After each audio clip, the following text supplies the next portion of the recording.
आदाब जी न्यूज पर मैं आपके साथ शिरीन और सुबह के 8 बज चुके हैं। इस वक्त की बड़ी खबर का, चूंकि 100 घंटे से भी ज्यादा हो चुका है फरार विकास दुबे से जुड़ा हुआ ये बड़ा खुलासा हम कर रहे हैं। सूत्रों के मुताबिक पहला खुलासा तो ये कि वारदात से 1 घंटे पहले, जी हां, 1 घंटे पहले चौबेपुर थाने के कांस्टेबल को फोन करके विकास दुबे ने धमकाया था। यह बहुत बड़ा खुलासा इस वक्त आप जी न्यूज पर, इससे जुड़ी जानकारी हम आपको बता रहे हैं कि दूसरा खुलासा यह है विकास ने फोन पर पुलिस वालों की लाशें बिछाने की धमकी दी थी। तीसरा खुलासा यह कि कांस्टेबल राजीव के फोन की रिकॉर्डिंग अब पुलिस के पास मौजूद है जिसमें ये तमाम बातें हैं। चौथा खुलासा इससे जुड़ा यह कि पुलिस ने विकास दुबे के नौकरों को भी गिरफ्तार किया है। अब पांचवा खुलासा, चौबेपुर थाने के 10 पुलिस कांस्टेबल पर मुखबिरी का शक है। तो विकास दुबे 100 घंटे से भी ज्यादा का वक्त बीत जाने के बाद भी अब तक पुलिस की गिरफ्त से बाहर है, लेकिन जांच का दायरा जैसे जैसे बढ़ रहा है, ये जांच जैसे जैसे आगे बढ़ रही है, परत दर परत ये नए खुलासे हो रहे हैं। जी न्यूज इस खबर पर आपको अहम लेकिन सही जानकारी दे रहा है। जो भी इस पूरे मामले की तह तक जाते हैं वो इस वक्त खुलासे आप देख रहे हैं कि कैसे विकास दुबे ने अपने अपराध के साम्राज्य को फैलाया हुआ था, जिसमें अब कड़ी जब जुड़ रही हैं तो ये मामला और भी गंभीर होता हुआ दिखाई दे रहा है कि कैसे एक पूरी प्रॉपर प्लानिंग के तहत उस दिन जब पुलिस की टीम हिस्ट्री शीटर विकास दुबे को पकड़ने के लिए पहुंचती है तो वहां कैसे पूरी प्लानिंग के साथ पहले ही विकास दुबे ने तैयारी की हुई थी पुलिस पर हमला करने की। और अब इसमें जो बहुत सारी चीजें ऐसी सामने आ रही हैं वो कई दिशा में इशारा कर रही हैं। पुलिस वालों की मिलीभगत, क्योंकि इसमें कार्रवाई भी हुई है, कई पुलिसकर्मियों को निलंबित भी किया गया है। जांच अब आगे जैसे जैसे बढ़ेगी, उम्मीद यही है कि इसमें और भी नाम आएंगे और भी खुलासे होंगे।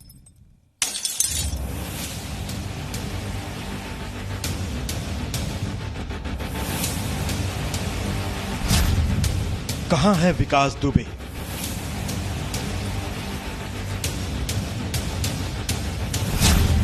उसे जमीन निकल गई या आसमान खा गया?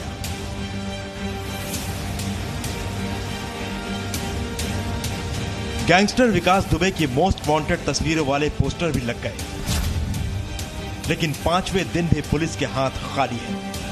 सवाल है 8 शहीद पुलिसकर्मियों के परिवार को इंसाफ कब मिलेगा? जैसे जैसे दिन गुजर रहा है विकास दुबे पर रखे इनाम का पैसा भी बढ़ता जा रहा है। पहले 50,000 रुपए, फिर 1 लाख रुपए और अब 2.5 लाख रुपए। इनाम की राशि को बढ़ाकर 5 लाख रुपए का भी प्रस्ताव भेजा गया है। डीजीपी सर ने 2.5 लाख रुपए का इनाम इस पर घोषित कर दिया है। 3 राज्यों की पुलिस विकास दुबे को तलाश रही है। 40 थाने की पुलिस विकास दुबे को ढूंढ रही है। यूपी एसटीएफ और पुलिस के बड़े अधिकारी छापेमारी कर रहे हैं, लेकिन इन सब के बावजूद विकास दुबे पुलिस की गिरफ्त से बहुत दूर है। पुलिस के सूत्र बताते हैं कि विकास दुबे उत्तर प्रदेश से भाग चुका है। यूपी पुलिस ने मध्य प्रदेश और राजस्थान की पुलिस से मदद मांगी है। विकास दुबे मोबाइल फोन का इस्तेमाल बिल्कुल भी नहीं कर रहा है। घटना के बाद से उसने एक बार भी अपने मोबाइल से बात नहीं की। 40 थानों की 25 टीमें बना करके गिरफ्तारी के प्रयास लगातार जारी है। उत्तर प्रदेश के मुख्यमंत्री योगी आदित्यनाथ ने गृह विभाग की बैठक बुलाई, जिसमें राज्य के डीजीपी भी शामिल थे। योगी ने बैठक में कहा कि जब तक विकास दुबे पकड़ा नहीं जाता है तब तक पुलिस अधिकारी मुख्यालय वापस नहीं आएंगे। लेकिन सवाल तो यही है कि रेगिस्तान में सुई भी ढूंढ लेने का दावा करने वाली यूपी पुलिस अब तक विकास दुबे तक क्यों नहीं पहुंच पाई है? जी मीडिया के इन्वेस्टिगेशन में कई चौंकाने वाली जानकारियां मिली हैं। कानपुर के चौबेपुर थाने के लगभग सभी पुलिस कर्मियों की विकास दुबे से बातचीत होती थी। सूत्रों के मुताबिक विकास दुबे के गिरफ्तार गुर्गे दयाशंकर ने पूछताछ में बताया कि विकास दुबे को फोन पर 5.5 घंटे पहले ही छापेमारी की सूचना मिल गई थी, जिसके बाद उसने सभी खिड़की दरवाजे बंद कर अपने गुर्गों को अपने मकान के आसपास 3 दिशाओं में छतों पर तैनात कर दिया था। विकास ने दयाशंकर से कहा था कि आज इतने खाकी वालों को गिरा दूंगा कि गिनना मुश्किल हो जाएगा।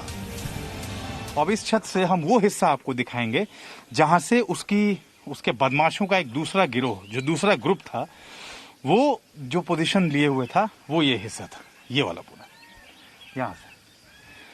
इस पूरे हिस्से को आप देख लीजिए। और यहां से आप ये सोचिए कि पुलिस टीमों पर जो हमला हो रहा था, वो एक तो वो छत थी, वो सामने की छत मैंने आपको दिखाई, और दूसरी छत ये थी।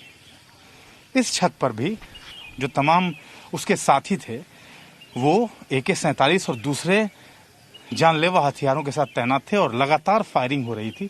ये जो गाड़ियां आपको सामने दिख रही है ना, नीचे इस तरफ या फिर दाहिने इस तरफ, इन जगहों पर पुलिस तैनात थी और पुलिस की टीमों पर लगातार फायरिंग इस छत से और उस छत से, दोनों ही छतों से लगातार हो रही थी। टी मीडिया के इन्वेस्टिगेशन में यह भी पता चला है कि घटना की रात शिवली रोड से जैसे ही पुलिस की गाड़ी गांव की तरफ मुड़ी, विकास को इसकी भी सूचना मिल गई थी। छतों पर कोई दिखाई न दे, इसके लिए स्ट्रीट लाइटें बंद कर दी गई थी। अब ये सूचना किसी पुलिस वाले ने दी या फिर किसी गुर्गे ने, इसकी जांच चल रही है। चौबेपुर थाने के सभी पुलिस कर्मियों के प्राइवेट सिम जमा करा लिए गए हैं। सूत्रों के मुताबिक पुलिस की टीम पर हमला करने के बाद विकास दुबे गांव से बाइक पर फरार हुआ था। गांव के बाहर बिधुना रोड पर पहले से ही विकास का गुर्गा गाड़ी लेकर तैयार खड़ा था। ऐसी भी आशंका है कि विकास दुबे नेपाल भाग सकता है, इसलिए बहराइच में भारत नेपाल सीमा पर कड़ी निगरानी की जा रही है। भारत नेपाल सीमा पर विकास दुबे के पोस्टर भी लगाए गए हैं। कानपुर में अमित प्रकाश के साथ bureau report, ji media. Presenting B News app, available on Google Play and App Store. Download it now.